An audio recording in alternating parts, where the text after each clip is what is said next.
Blog Talk Radio.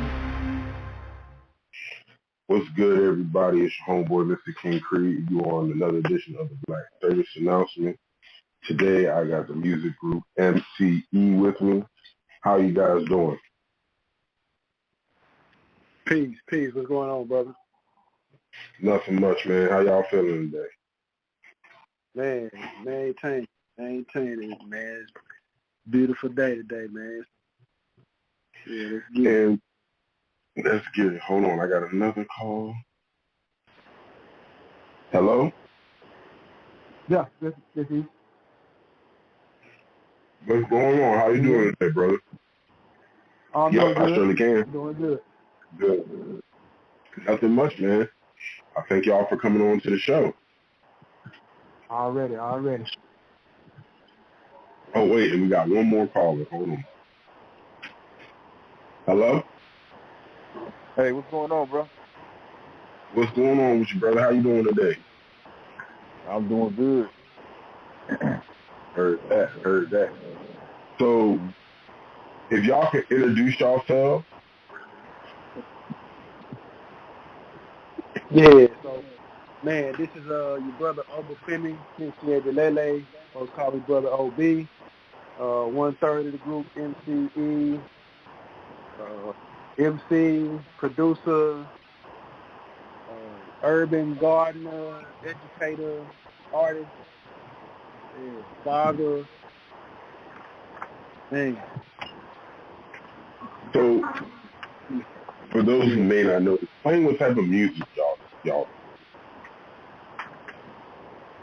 You said explain what type of music we do? Yes. So we would typically be in the genre of hip hop, but I guess we'll get forward to what we do when it comes far to hip hop. Okay. It's I've heard a collaboration. Oh, what? No, I was going to say it's a collaboration of hip hop and soul. Gotcha. Revolutionary hip hop and soul. So basically, soul hop. Yeah. Yeah.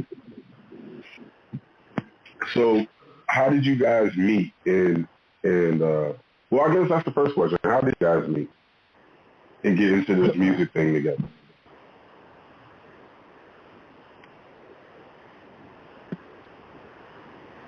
I always know me. Okay. I thought E would. Go ahead. I'm gonna let E handle that. I can handle it.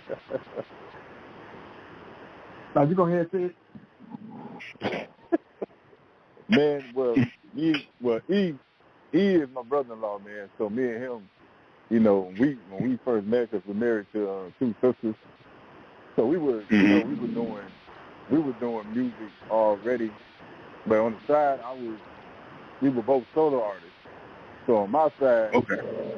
so you got a mutual friend called Big Grip. Shout out to Grip. He told me about my brother Obafemi doing beats. So I was going to Obafemi getting beats from him, man, and from there it just was a connection, man, on like what we both were talking about.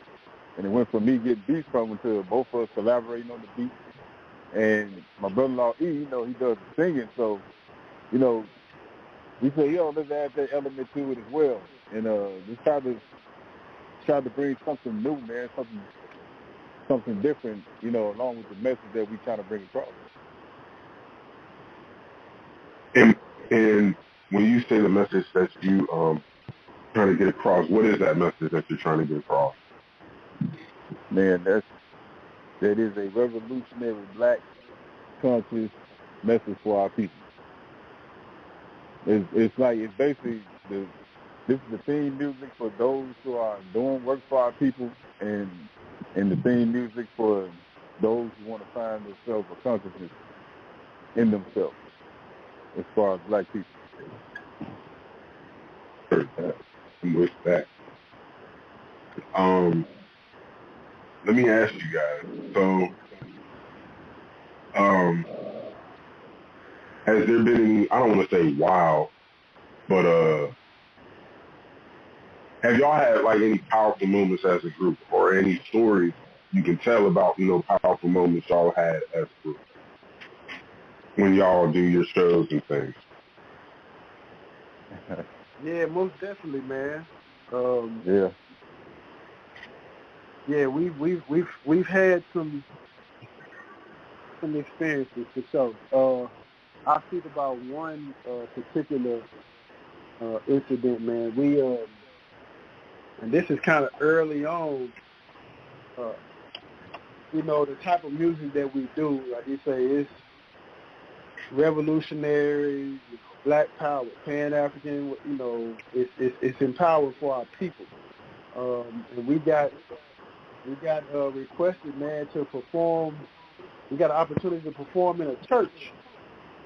Which, I mean, I say it wasn't your typical church, but so not just at a church building. Like we perform for a church, but we don't do gospel rap.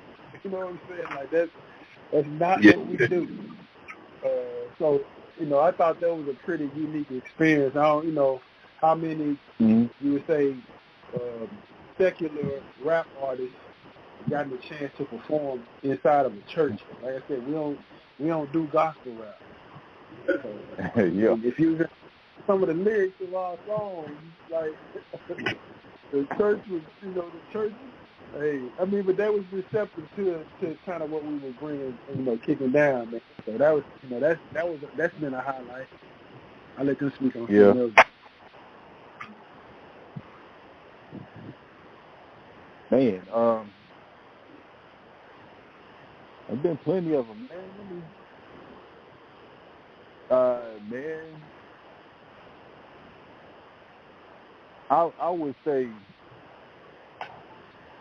people, we'll tell people we do hip hop and, the kind of hip hop we're doing, and they'll be, "Are you rap?" Because they figure rap is rap. You know what I'm saying? If you rap, we all doing the same type of rap. And so we're performing, and people be like, "Man, I ain't know, y'all, I ain't never heard that type of rap. Y'all sound like, you from the 90s, or, that's the kind of response we get, like, a lot of. That's the kind of experience we get. Like, they don't know what to expect if this dude." Mm-hmm. Yeah. And some of our these people. Go ahead. Yeah, just wanted to bounce off what both of my brothers were saying, and this type of music we do, it is for Black awareness, and we do our best to to get involved in things that's going on in our communities, especially things like Black on Black crime and white on Black crime and stuff like that. So we had we wrote a song back in the day called "Life and Legacy," when our city made headlines for the killing of one of our 107-year-old Black residents. They sent the SWAT team on him because he had a disagreement. His family wanted him to move in with them. He didn't want to move in with them.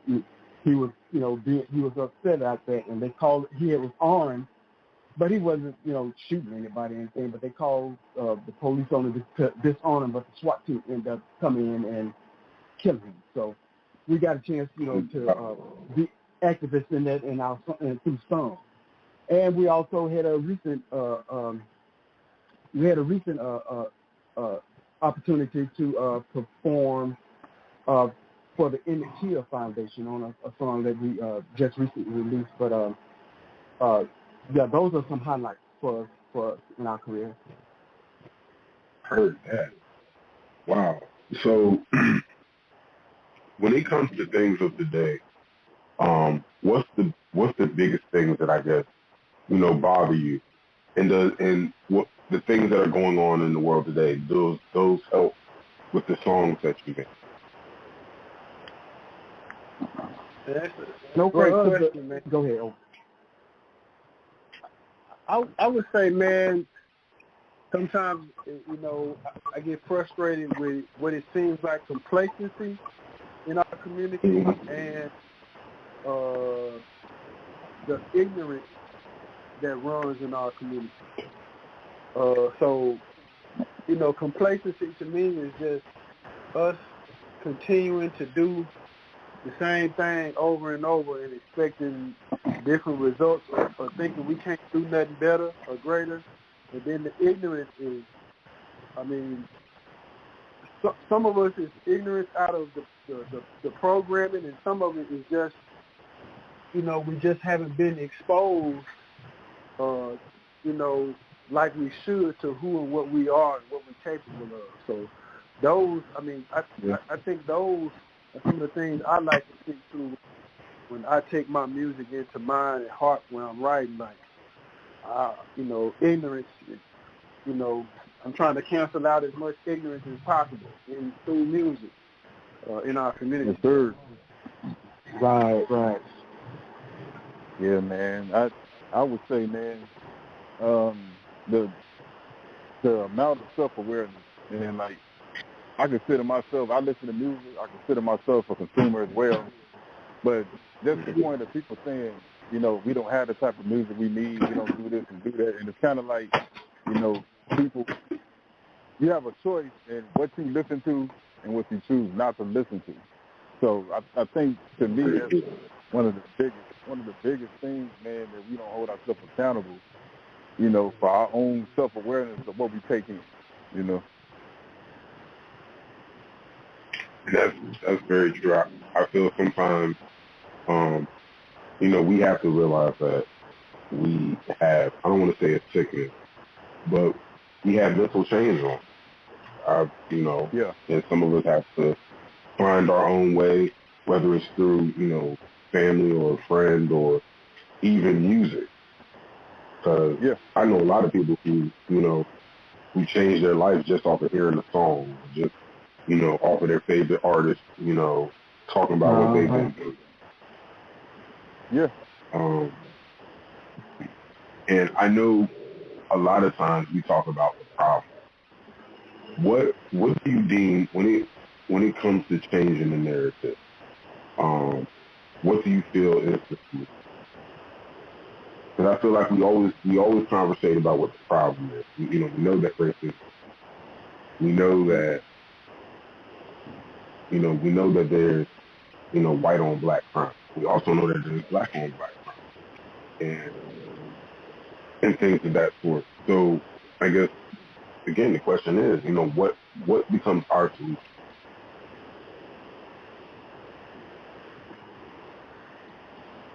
We've discussed this multiple times, trying to come up with how to solve this problem. I know we you know, our consensus is focusing on education, and with the mothers being the very first teachers in anybody's lives, you know, so it's going to have to go to the sisters. Make sure our sisters are protected, our sisters are educated in the ways of being a woman, or ways of being a wife, or ways of being, you know, a powerful entity in our community. So I know education is one thing that we all agree on. And I'm gonna pass the mic on to somebody else. Man, self-awareness, self-love, you know, a lot, like in a lot of our music, you know, back in the day, you know, brothers was still in the streets and doing things, but a lot of our music spoke a lot of love, especially a lot of black love. And so you got a big dose of that. And to me, it's self-awareness and self-love for oneself. To me, it's the biggest problem, because if you love yourself, you're not going to put yourself in any situation. And if you're not going to put yourself in a situation, you're going to look at other people and understand, I ain't going to put them in a situation, you know. So to me, that's one of the biggest problems that, you know, for us to seek a knowledge of self, we got to seek self, right? So self-love is one of the biggest things I think we need to jump over. Mm-hmm. I just add on solutions, man. This is part of the solution. Us having these conversations. The platform that you built, brother. The music, our people, the arts are a major part of our culture. But our arts don't fully develop like they need to unless we are under serious pressure. That's when our music starts to speak to those issues that we're dealing with. But when our basic needs ain't being met, people feel the need to do what is necessary that's going to yield them the greatest, we say monetary results in the society that we live in. So we in a very capitalist society. So poverty is a big problem in our community, the poverty mindset. So a lot of people line up to make the type of music that, the folks who run the industry are willing to buy and invest in. You understand what I'm saying? So they ain't beat down the doors of, black consciousness to help spread that message, 5, 6, 7, 10 times a day. Like, I'm pretty sure y'all done listened to the radio and you heard the same song four times in a day, and it's on every station playing 4, 5 times a day. Like, we know it ain't by accident. And so they're not going to accidentally play, MCE Life and Legacy or MCE, like if we were on that national platform, they're not sneaking in this type of music in the mainstream to program the masses of our people. Not just our people, but other people's perception of what black people are about. Yeah. You know what I'm saying? Like, the music helps to socialize not just black people, but other races' thought process about who and what we are. Exactly. So I think that's part of it, man. Us controlling our own narrative and making music and art, developing art that speaks to who and what we are from a historical lens and a contemporary lens, and not just what the mainstream media wants to portray to us. And I feel like that's also important as well because, music is too easily controlled nowadays. I remember when Lil Wayne's group, Young Money, was on and popping. And I always tell this story, but it was one, because it was snowing. I was living in Virginia. It was snowing. And these kids were getting off the bus. And this girl's just singing the Bedrock song, but singing Nicki Minaj's verse, like word for word for word. And I sat there and I looked at my homeboy and I said, if these kids would focus more on educating themselves than knowing full lyrics to songs, I'm like, it would be so much better. But it's only us that do it. I mean, I still remember rap lyrics to this day. But I think because I'm older, I know how to kind of balance it out. But we need a different positive image when it comes to what our kids hear on the radio. And, I feel like we also need black leaders to be on radio. Because it's easy. I feel like it's easy when it makes it hard when everything is controlled. It makes it a little bit easier when I guess you have your own people and you know what you're trying to achieve. I don't want to hear rap music 24/7. I need to hear something different. I don't need to hear about you shooting up this dude or whatever's being played today. I don't always need to hear. You know what? I think Mm-hmm. Just to add on to what you said though, like we have to see our music as to take from KRS-One as edutainment. We need to be educating using entertainment, and because I mean, if you think about our culture as black people, as African people, rhythm and music is one of the primary ways that we learn things. We learn so much from music. We learned your ABCs through rhythm. A, B, C, D, E, the song. Like, so, I mean, from a very elementary level, we learn through rhythm and music. So we have to keep that at the forefront of our thought process. We are very astute when it comes to music, and we learn so much from music. If those who are artists, and I refer to this quote all the time, the great Amir Baraki, one of the founders of the Black Arts Movement back in the 70s, said, the artist's role is to raise the consciousness of the people. Now, that's a direct quote. If we keep this in our mind, artists will understand the level of responsibility we should have as we tap into whatever art form that we're using. You have to be responsible with how you use it, because if not, this tool can be used as a weapon against your own people. And that's what's happening today. Yeah. And it's what you say, B, is crucial. You know, I mean, it's real crucial, man. You know, because like you were saying, just educating yourself, because it's so easy to do a certain type of rap when everybody agrees to it, but it's so hard to go against the grain. So everybody say, everybody say, I like that. Yeah, you can do that. Nobody, ain't nobody going against it. Ain't nobody saying, well, you crazy for saying that, or that don't make no sense, or that ain't gonna make you no money, or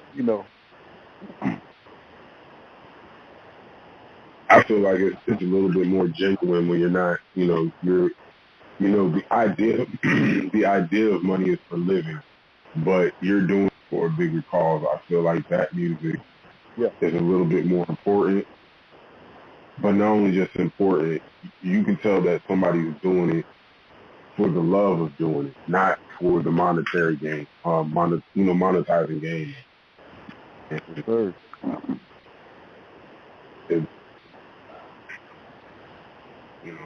I've went so far as to listen to classical music and jazz music, just so I don't always put my mind on, let me listen about you shooting and raping and destroying our community. Like,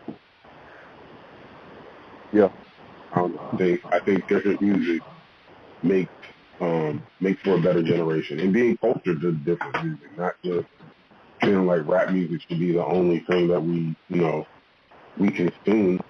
But I mean, that's just my take. Well, it's pushed at us. It's pushed in our face because it's, like you said, it's capital.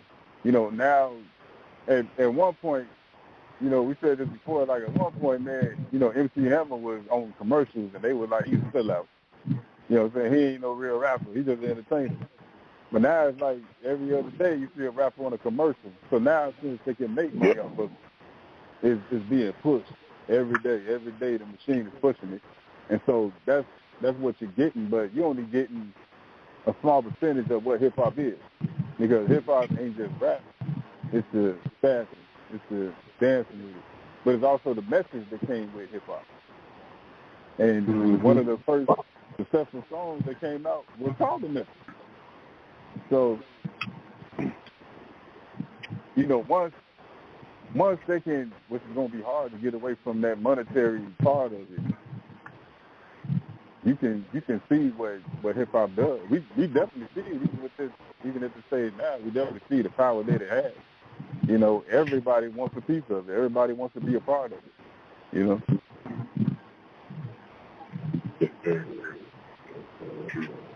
Let me ask y'all what because y'all seem like well-educated men that read a lot and obtain a lot of knowledge. What book? Well, this is going to be a two-part question. First part of the question is, what book changed y'all's life and your idea to what life should be? And the second part of the question is, what book would you recommend for somebody who's starting on their learning about their history and learning about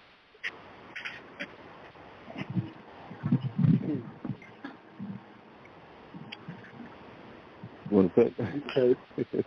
Go ahead. Well, I know with me, man, a couple of books, man. The autobiography of Malcolm X is one. You know, for me, just knowing how he changed, you know, during his, I'll say, short life. You know what I'm saying? That was a big one for me.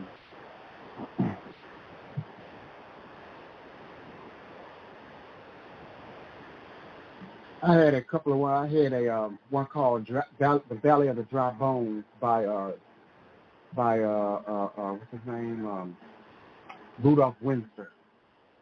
That was for me when I was looking for myself. You know, I started since I grew up a Christian.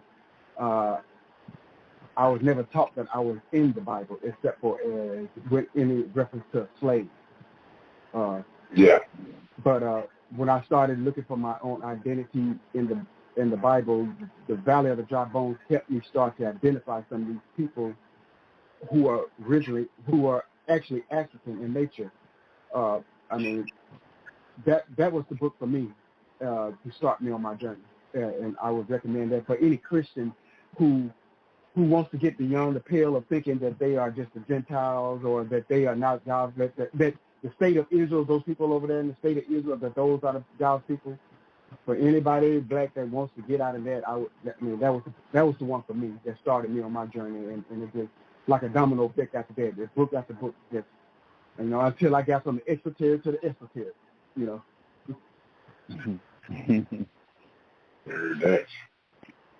I'll say for me, there's a few books. Early on, that was an autobiography of Malcolm X at 18. I was in the military when I read that. Thousands of miles away from home. And so that had a major impact on me. I think Miseducation of the Negro. Yep. And that's one of my favorites. Yeah, that's a powerful book. There's a book by I think his brother. He's born in Little Rock, Arkansas. Haki Mahubuchi. He wrote a book called Black Men, Dangerous, Obsolete, and something else.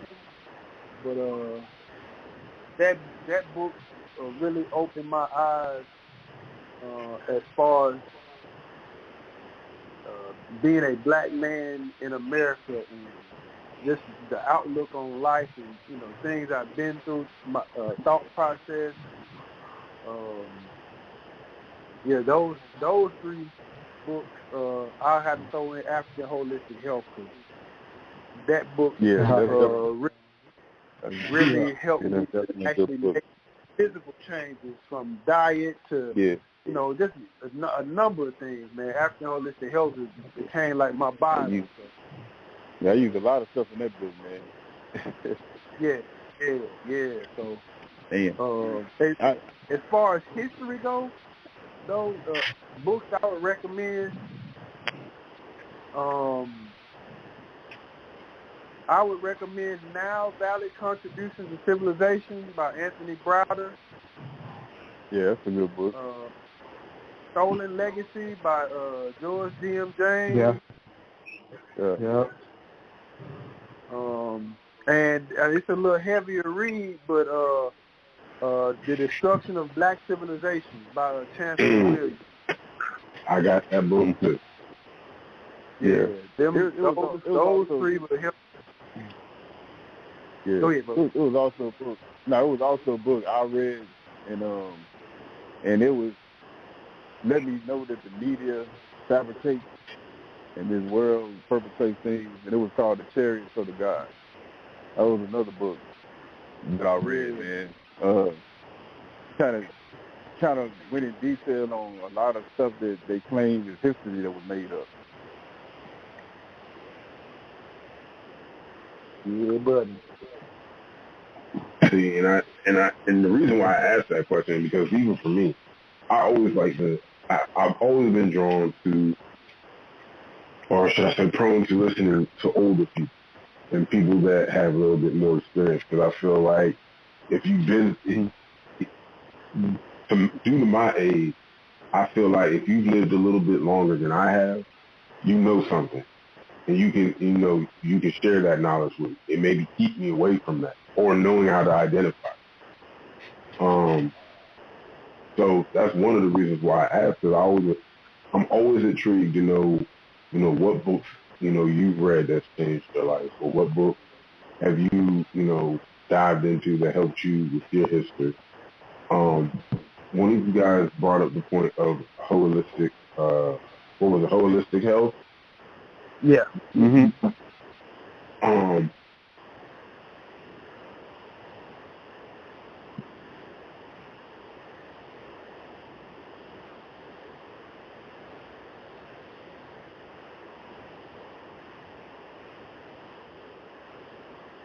Hello? Hello? Yeah, I'm still here. I don't know what happened. No, so when I'm doing it off my phone goes into sleep mode. It seems like it cuts off.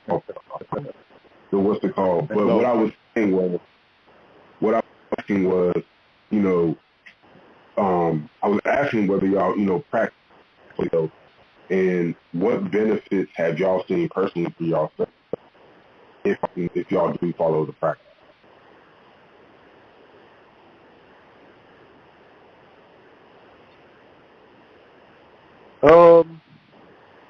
Well, one of the primary things, man, that got me into it, man, was I wanted to do a detox. Mm-hmm. And I remember it's a story. Me and Sid one day went to the African bookstore here in Pine Bluff, and Sid bought the book. Yep. And he was he was driving, so when we left the store, I had the book. I'm just flipping through the book, and I'm like, man, I gotta get my own copy of this. Like I ain't gonna be in the bar of this. I gotta get my own copy. Yeah. So I was trying to do like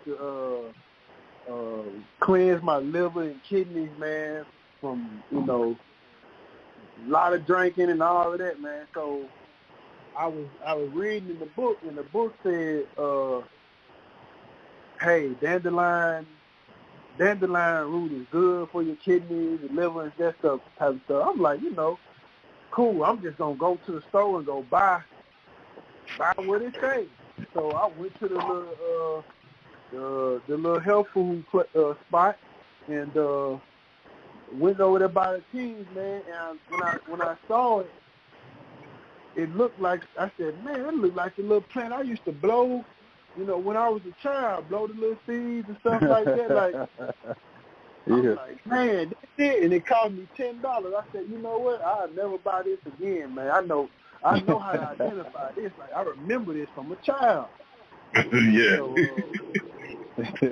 yeah, man. So that kind of got me started into, learning more about herbology and things like that, man. And so that's one of the ways that I've been, using it, man, just learning more about herbs and how they work for the body and things like that. So just to give an example. Yeah, I was having like acid reflux, you know, when I bought the book, and man, just went in there and used a lot of things that he was saying in the book, man, just to help me, you know, saying with my stomach problems, man. So by using what was in the book, I started reading other stuff in the book, man, and and you know, he ain't just talking about, you know, how to detox, you know, how to help your stomach, man. He's telling you like things that you're eating, or certain minerals, or just even the attitude, the spiritual part of the programming that we're dealing with, man. So that's a crucial book. But on another note, man, I had to buy the book again because I let somebody use it and they never gave the book back to me, man. So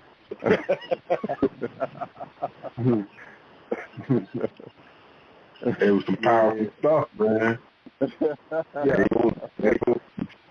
They ain't gonna try to give it back to you. It's gonna be everything in between. I forgot it. I forgot it at work. I had to get it again, man. So Hey, give me the name of the book again. African Holistic Health by Layla African.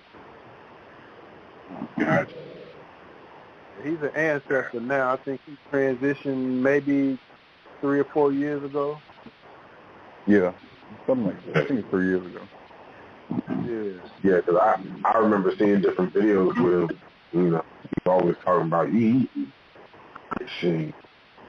And the way how you just described it, I think I went away from eating breakfast for about like a year after that. Like, you know, and after doing the research on it, it's mind-boggling. And earlier previously today, I had a lady and she practiced holistic wealth and wellness, and she sells, you know, different elixirs and things. Like she has the elderberry, she has fennel, even pine needle. And she started to explain to me, you know, the different benefits and things from it. And in my mind, I'm just like, we've gotten so far away to where we accept the medicine that's being given, not realizing that there's, you know, medicine, you know, in everyday life, and in the things we eat and we consume. What do you think is the biggest contributor to that? Because, you know, our people, for sure, because you know, we have high blood pressure, bad cholesterol. And, you know, the media doesn't make it any better. Well, a lot of our people, I know the numbers have changed, but for the most part, for the longest, most of our people were Christian, and we were taught, you know, it's not what goes in the mouth that defiles the man, it's what comes out. You can eat anything you want and just pray over it. But, you know, as far as our diet, there was a specific diet that was prescribed for those people of God, for them to remain holy, for their temples to remain holy, for them to be at their best. So, for me, I found myself like in a lot of legal trouble one time in my life, and sitting in jail and stuff, and seeing people get out and come back and get out. I'm watching everybody's behavior, and I'm asking them why you come back? They was like, you know, I got back to doing the same old thing, hanging out the same old pile, being in the same environment. So, but her diet, for me, when I looked at the Old Testament diet, and I'm just using this as a reference point. When I looked at the Old Testament diet, and then I did some investigation on why you can eat this and why you can't eat that, what it does to you. You know, and I just came to find out that some things just were not just made for certain people, certain races of people. It may be okay for this race to eat this because it's not going to fit them. Like you see people, white people, they like on this green diet. They trying to do all this different stuff. It's not going to benefit them at all because they don't have melanin, first of all. So they can't get all the things that we can get out of these certain fruits and vegetables. This alkaline diet, these alkaline diets like Dr. Sadie prescribed. We're the only ones that are really going to, melanated people are really the ones that are only going to benefit from that. But the diet, when you take a holistic approach to the body, it's mind, body, and soul. So there's there's not only a physical diet, there's a mental diet and a spiritual diet. And so that's why people, to me, have gotten away, because you are what you eat. Even if you want to eat meat, there were certain ways to sacrifice the meat in the Bible to make the meat clean enough for you. When we get out the grocery store, that's dead meat. That's dead meat. It hasn't been sacrificed right. So, when it's sacrificed, they sacrifice in a humane way where almost the animal don't even know it's getting sacrificed. So when you kill an animal, whether you hunt it or not, when it's you're eating not only the flesh of the animal, but you're also taking in the animal's fear, its sexual desires, its everything in its mental capacity becomes a part of that person. And so when you got all these different animals, attributes within you, you'll begin to act out like that. I know a lot of people that can make animal sounds like out of but they eat these animals. So it's the cleaning of the mind, the cleaning of the body, which leads to the cleaning of the soul. Yeah, man. It's so readily available. Yeah, it's so readily available, man. If you had to hunt for your food, you wouldn't have diabetes and cholesterol and all that stuff, man. You wouldn't have none of that because you may eat and sometimes you may not eat. It depends on how you work that day. But that's what I'm saying. It was for hunting. It was working for hunting. It was exercise and it was getting your meals. So you work for your meals to cook it. So now you just go in the grocery store and shop and grab, whatever it is you want. But even with that, there's options to grab a healthier choice. But, they program us so much now, man, that it's like we run it. We're going to work, we're going to school, we're going to basketball practice, we're going to. So the microwave is available, and this becomes your everyday meal. You know what I'm saying? When the microwave ain't available and you can't reach that, now you stop at the fast food restaurant. And that's what I'm saying. This is I know when I was coming up, to eat McDonald's was kind of like a treat. But it was a treat. It was like, we're going to get down to McDonald's. For real? And we're going to go to Blockbuster? Now it's like, who want McDonald's? Yeah, I ate that 5 days in a row now. It's kind of like, it's the thing now, man. It's not a treat anymore. It's a way of life. It's an easy way to, quote unquote, get a meal and be somewhat satisfied. I ain't even gonna lie. Before I even got on the call with y'all, I had to go out and get me something to eat instead of just going to the store and cooking a soup. Yeah. But that's understandable because, like I said, it's what they push. You know what I'm saying? Like, man, you don't even be hungry sometimes, man. I never forget, man. I was thinking about going to school online because we all artists, and so I wanted to go to school for like graphic arts. But I never did, But the guy I was talking to, we got to talking about colors, and he was like, yeah, colors, make a big difference. He started explaining to me that they mix colors to make you feel a certain type of way. So I was like, well, give me an example of that. And he was like, take for instance yellow and red. He said, don't you notice that every food restaurant uses that for their logo or something? It's some red in there, some yellow in there somewhere. Well, that makes you hungry. I didn't know that. Mm-hmm.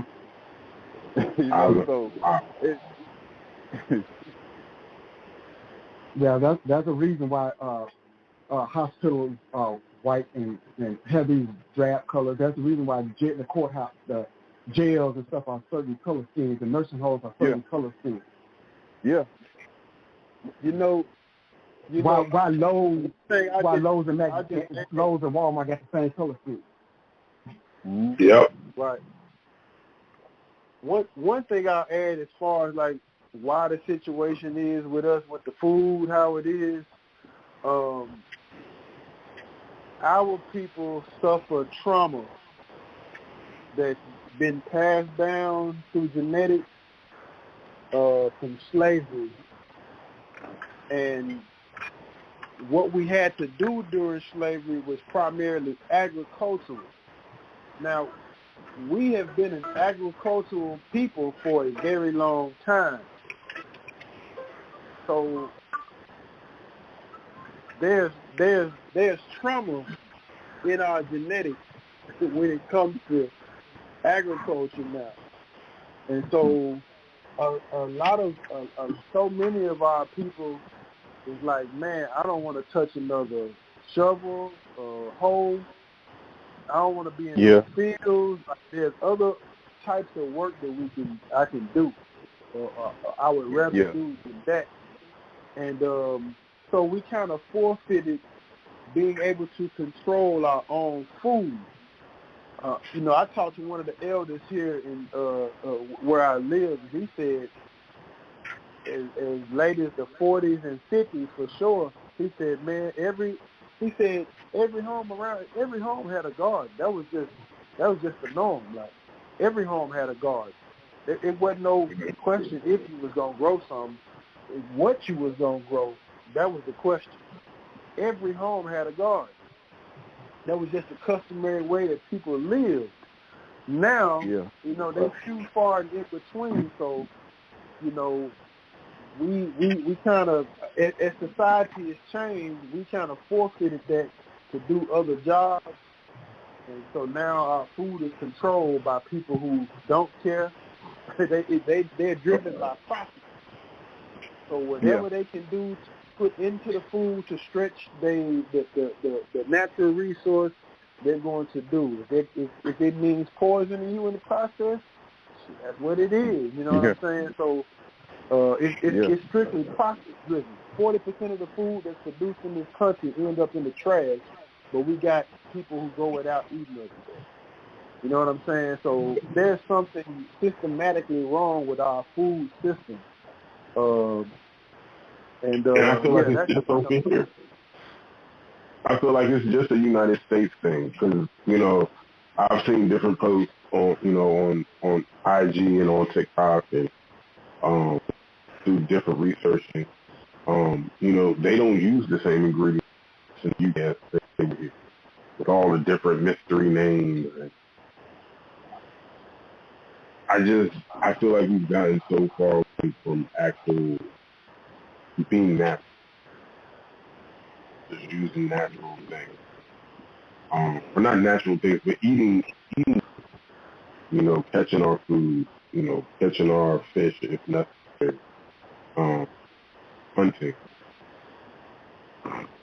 List goes on.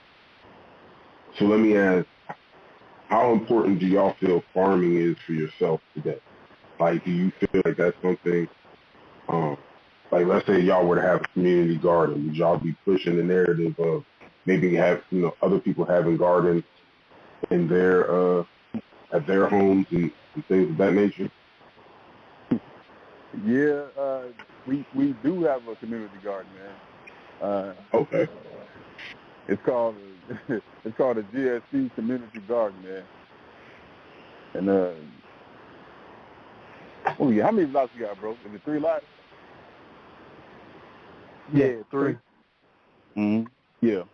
So, yeah, and Began, Overfemi can tell you the story, but it kind of started off like what you just said. It was called a Grow Something Challenge. And, basically wherever you were at, whether you in an apartment or not, just get a pot and just grow something. And it kind of started off like that to how we, started the community garden that we got. And what things do you grow out of your garden? Man, so our garden has really been like a demo garden. So, we've grown well over 100 different varieties of vegetables, fruits, herbs, flowers. So yeah, anything from pears to blueberries to greens, cabbage, broccoli, peppers, tomatoes, watermelon, cantaloupe, like I said, oregano, basil, thyme, peppermint, sunflowers, roses, you know, let's go on and on, man. And do you like how do y'all how does it get distributed? Like do people just come up and pick it for themselves? We do have some people who come up and pick it for themselves. Yeah, they do that. I mean, we're a community garden, but we really work to try to incorporate members of the community. Say, yes, we've established this in the community, but this is the community garden. So yes, if you want to learn more, like people, we come out. We do volunteer time. We try to demonstrate and show people how to do different aspects of raising it. Most of the time, what we've been doing this year is we've just kind of been distributed amongst those of us who doing the work. Last year we did a mobile farmers market where we made the produce available to the larger community. We've done like produce boxes, a certain amount of produce box for flat rate, things like that, man. So we've done different things with it.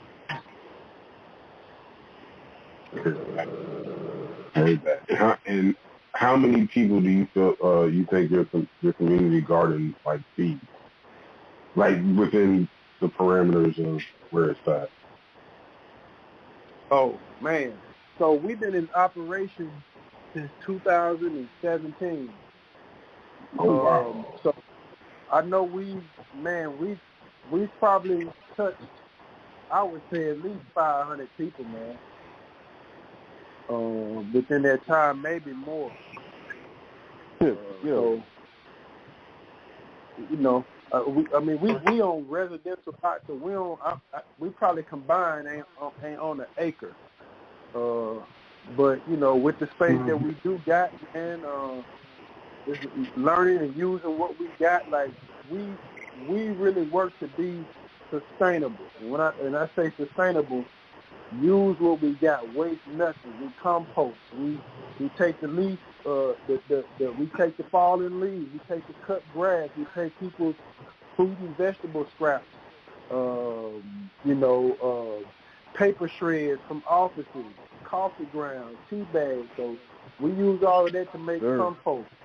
Most of the beds that we built out there are from recycled materials. So we want to demonstrate that, hey, you ain't, with a little to nothing budget, you can find a way to grow something that can be used for your food or medicine for your body. So we trying to show people, like, ain't no excuse. It don't matter what. If grass can grow through concrete, you can produce something that you can use for your family. So that's kind of our motto. And the fact, y'all been able to feed, 500 people or more just off of your garden, that's awesome. Just to be able to say that, you're feeding people. Yeah. That's a good feeling. And black people that are actually, feeding people. To me, that's an accomplishment. Not a lot of people say that. So, congratulations to y'all, and thank you for being those pillars. I like to say that they know what I'm about to say, but you know how the 90s, they said they had the studio gangsters. And we didn't want to be studio conscious.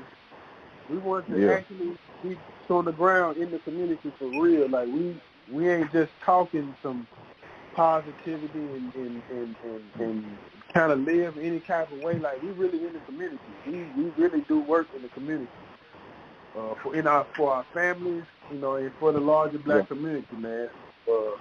We boots on the ground. Heard that. We need a lot. We need a lot of boots on the ground, especially in this, time and age.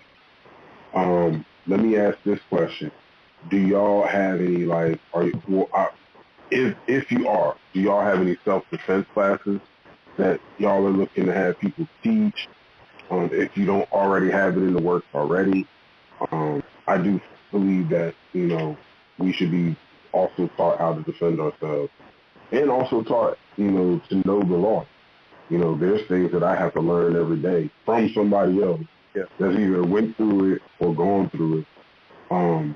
So, again, another two-part question. Do y'all put together, self-defense classes and teach people the law?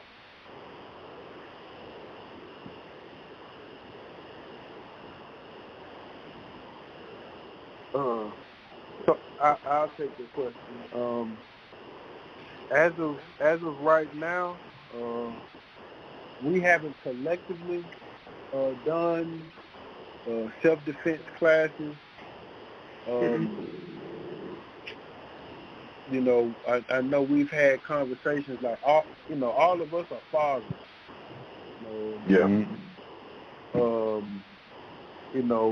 We all got a gang of boys. You know what I'm saying? So, especially the importance of, trying to instill discipline, self-defense. One thing I've tried to teach my sons, my children, girls included, is one of the biggest things of self-defense is self-awareness. Understanding your surroundings, knowing where you at, knowing how to orient yourself. Something that even as simple as understanding what direction you're in, how to determine north, east, west, and south when you're outside. Could possibly save your life. So self-awareness. Two of my two youngest children, they are in Taekwondo. As far as like weapons type training, we hadn't got into any of that, but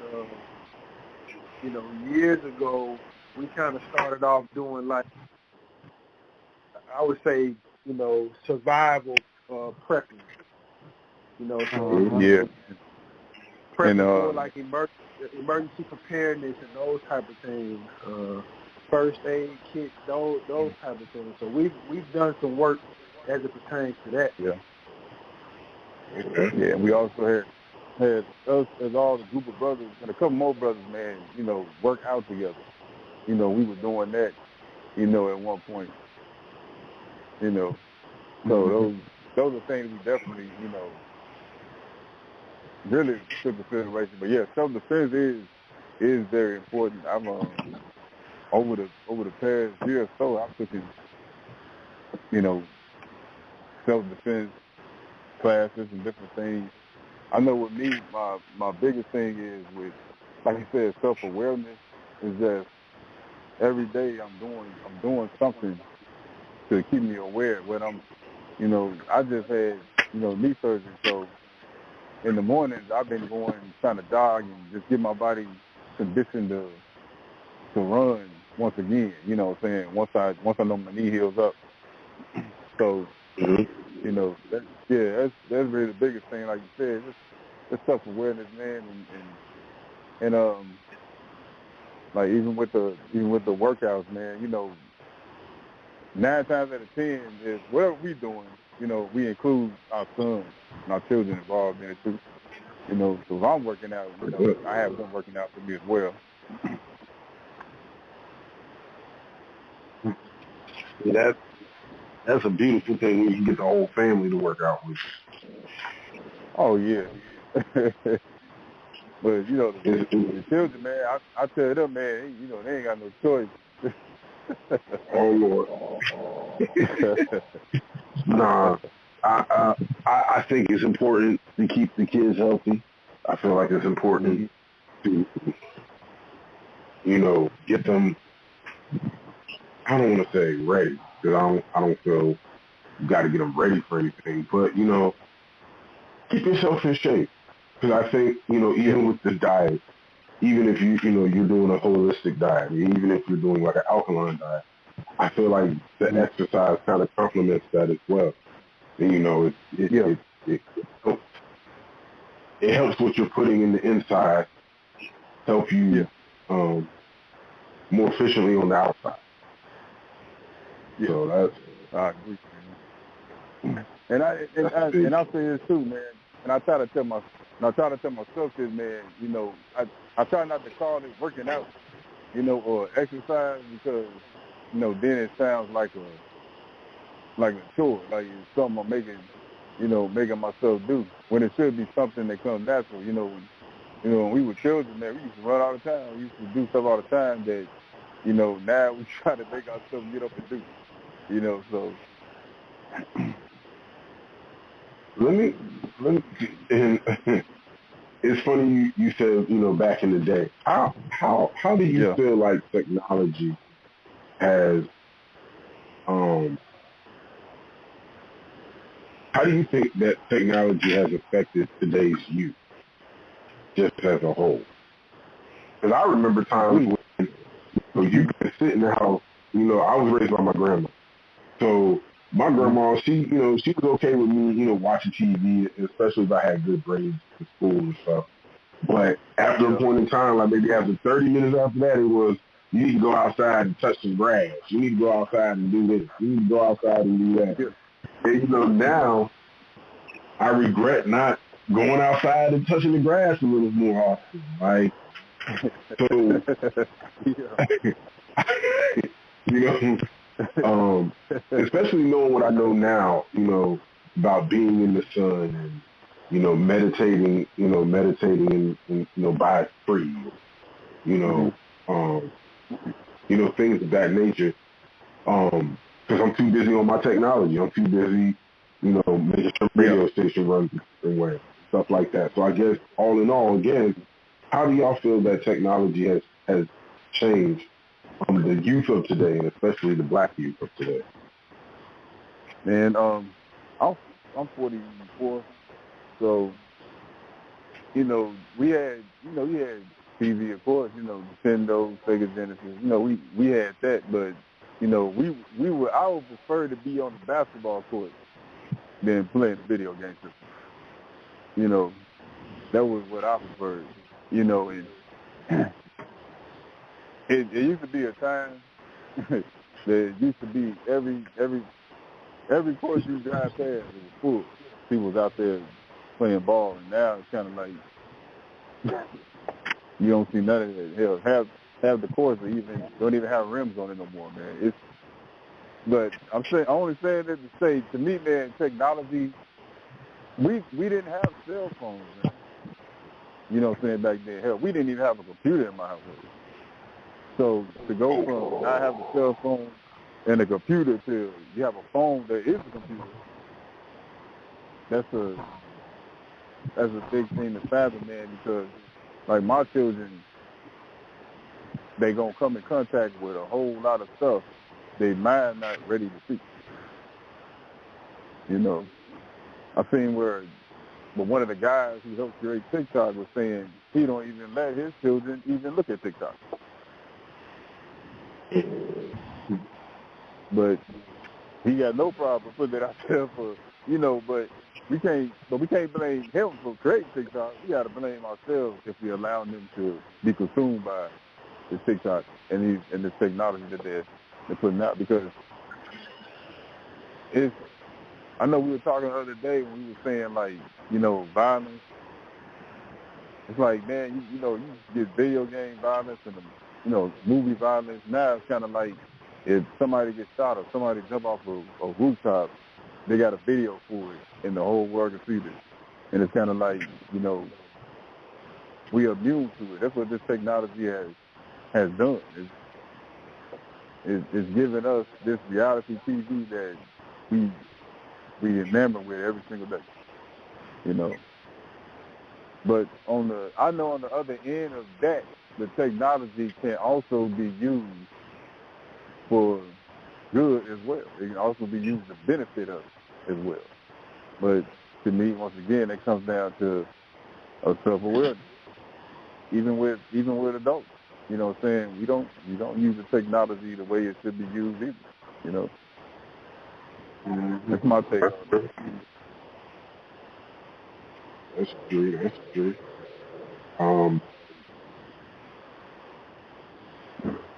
Anybody else had any other thoughts on this? I think as far as the technology and the use, it really just kind of depends on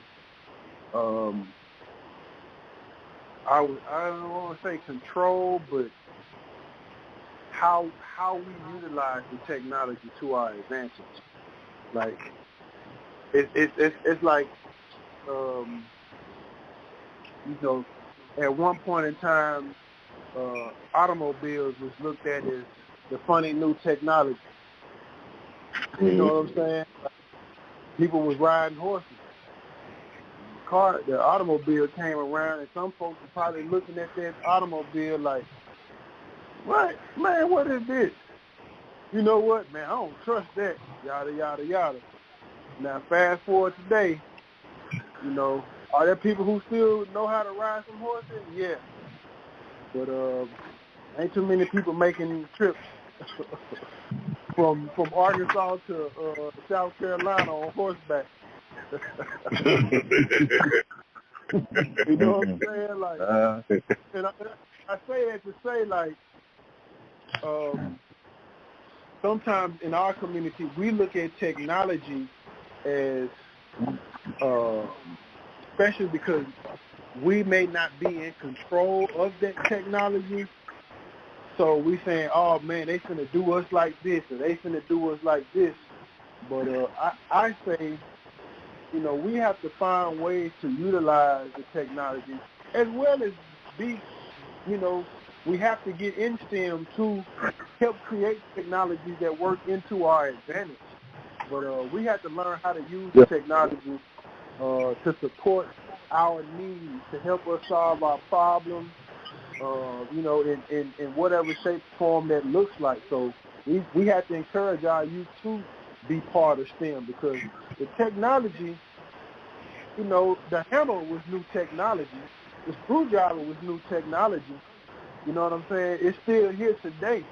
But now we got power hammers and we got electric saws and all that type of stuff. So we just have to figure out, how do we use this to our advantage to help rebuild and repair and restore our families, our communities, because, technology is going to consistently change.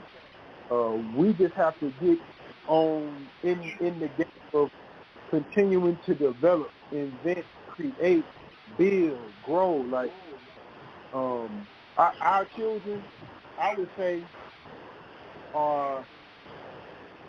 they are where they should be, in the same form of where my generation was with the technology that was out during our time.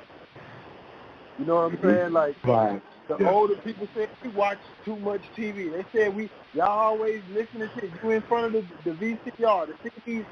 Like, we did go outside more. We did do that. But you have to think about this too. Like, the parents of this children's generation is us. Yeah. So I hear people, and not to say this is what you said, but when I hear people say, "I don't know what's wrong with these kids," I'm like, man, you ain't looked in the mirror yet. This ain't wrong with these kids. It's us. You know what I'm Yeah, saying? that's what I was saying, bro. Like, we be enamored with the technology too. Right. Right. Yeah. Right. So, yeah, I think the children are, as any child would. Like, I mean, how well controlled would we be if we grew up as a teenager during the time of social media and, cell phones, being able to have that at school and kept you like, man, I say I'm 44, so I was a teenager in the mid '90s, man. So I can just imagine how much more crazier life would have been had we had access to cell phones and tablets and social media and all of that type of stuff, man. So Oh man. Yeah. You guys said that y'all all are fathers. Let me ask this question. What's the biggest lessons that you teach your kids? Whether it be your daughter, whether it be your sons or your daughters, what's the biggest lesson you try to ingrain in your kids? I know with me, man, it's you can't teach somebody how to listen. That's one of the biggest things. I try to teach my children, or tell my children, like I say, you can't teach them how to listen, and so to me, that's and I can probably say it probably once upon a time I didn't listen to a certain extent, but I try to ingrain that into them, man, all the time. Like, just listen to what's being told. Pay attention to what's given to you. Appreciate what's given to you. Understand it, because at one point in life you're gonna be in my position, and you're gonna be saying the same thing to your children or any children at all. So, that's one of the biggest things I try to tell them, man. Just listen and humble yourself and take in what's being taught to you. Anybody else? Yeah, one thing I work to instill daily, man, is never stop learning. Like, your education isn't limited to a school building or a textbook or any of that. Like, life is your education process, and the earth is your classroom. Never stop learning. And then too, I would say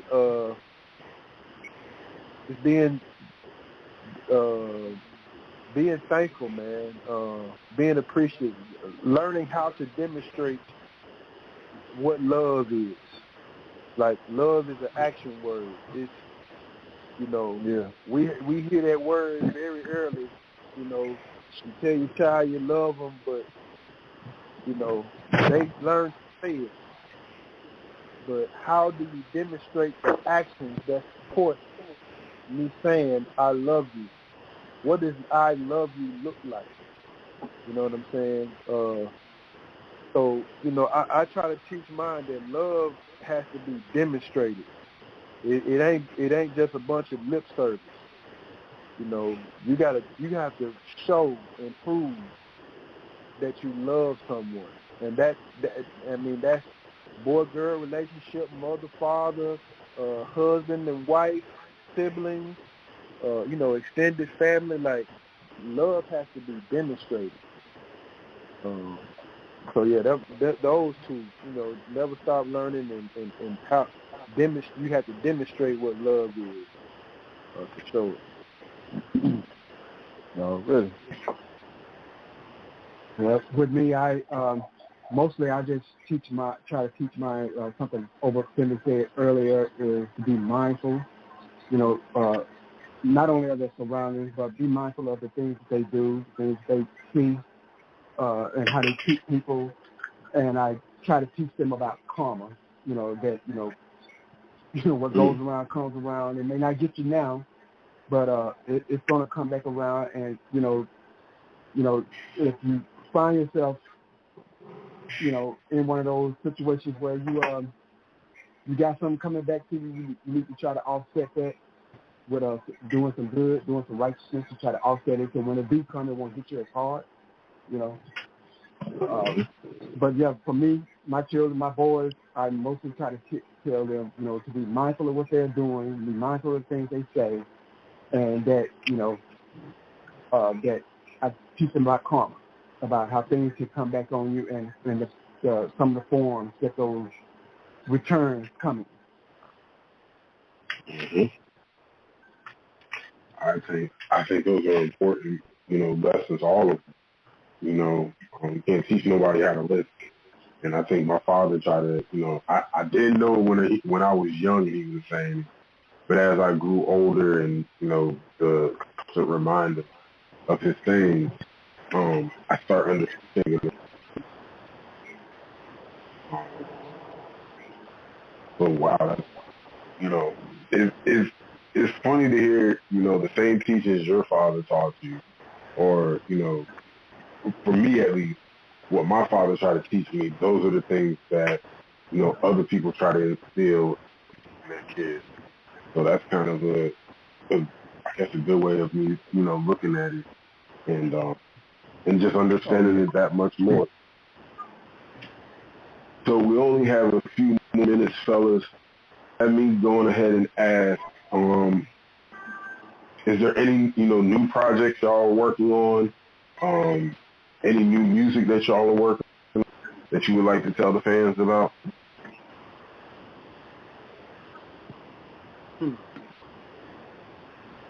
Yeah, man, we actually just wrapped up a project. MCE presents Food, Clothing, and Shelter, the EP. So Okay. we released the EP about 2 years ago called RBG, Red, Black, and Green, the EP. And so it's kind of like a little series that we're doing. So Food, Clothing, and Shelter would be the second installment. We also we about wrapped up with a third full-length project, Knowledge Yourself, Volume 3, Coal Mine. So yeah, it's been in the chamber for a little minute now, but we rounded it out. So those are musically two of the projects that we've been working on. Yeah, and also like the brother E said earlier, you know, we had a single that we dropped, In the Field. You know, we dropped it on his birthday, and it's a video also on YouTube for the song In the Field as well. But it's called 1955 Until.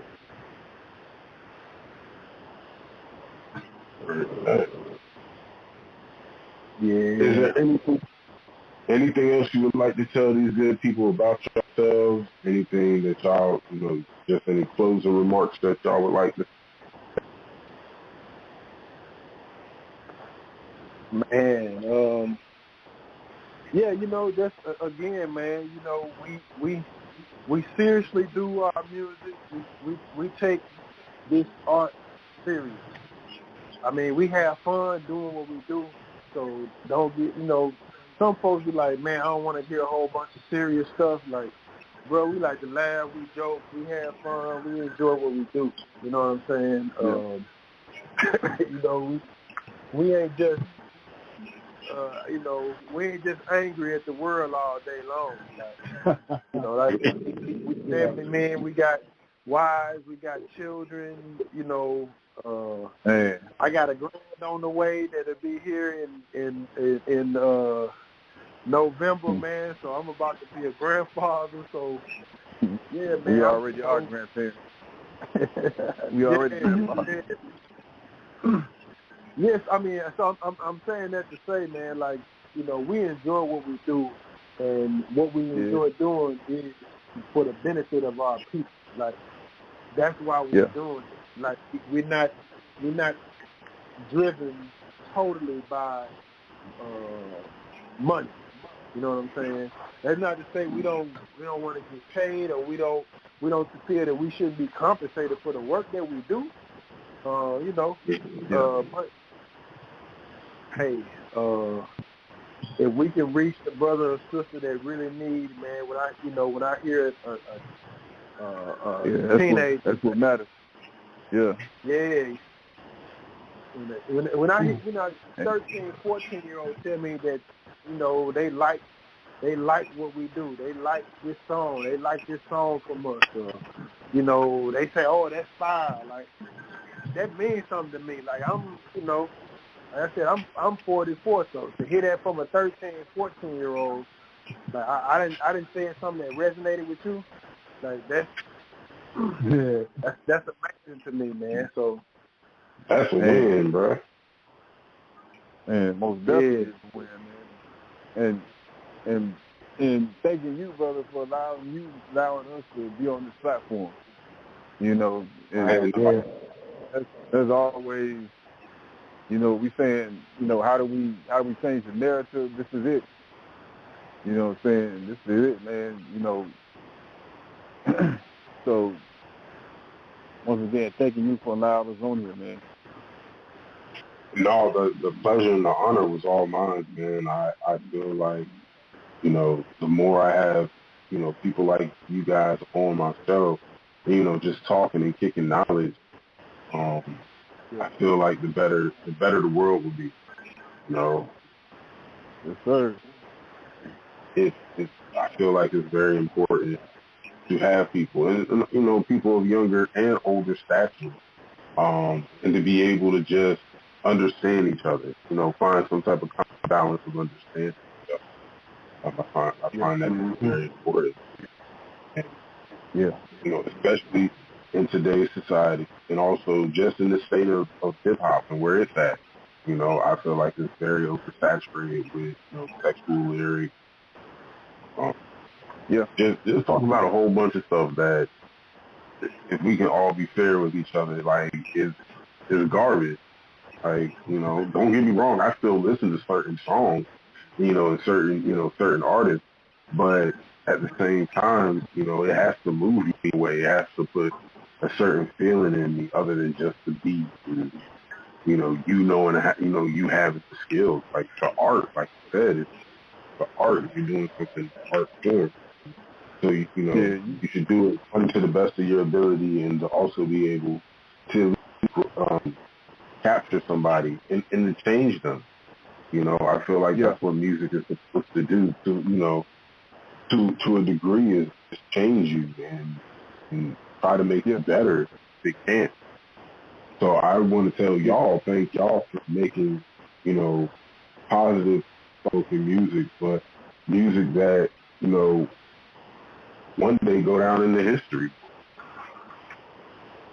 Man, appreciate you, brother. And change people. And the motto is, whatever you listen to, you're supposed to come away better. There always has to be the motto. There always has to be the standard. So yes. And again, I thank you guys for coming on to the podcast. I thank y'all for sharing your time.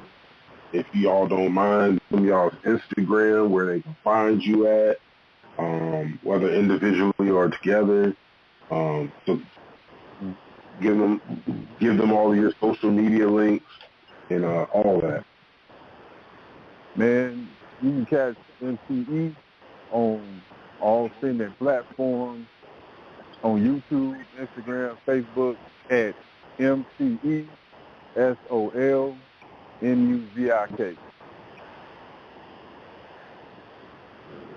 Now, most of the videos will be on my channel as well, and that's at Said Adams, at CEDADAMZ.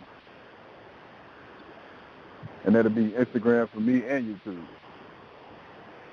Heard that. Anybody else? Yeah, so Obafemi, man. You can check me out on YouTube. I got my YouTube channel is 9 Obafemi, Obafemi. I'm also on Facebook, Instagram, TikTok, Twitter. That's all 9 Obafemi. So yeah, you can, everything I'm on is 9 Obafemi. If you want to find all the like Sid said, for MCE Soul Music, our YouTube channel, we got playlists for all of our interviews. We got a playlist for all of our music videos. We got a playlist for all of our live performances. And so make sure y'all like and subscribe to our YouTube channel. Personal YouTube channel, 9 Obafemi, Stan Adams, and I'll let you drop in. Well, you can find me on pretty much. I'm on those brothers' platforms, so you can find me on their platforms. I really don't have any on my own.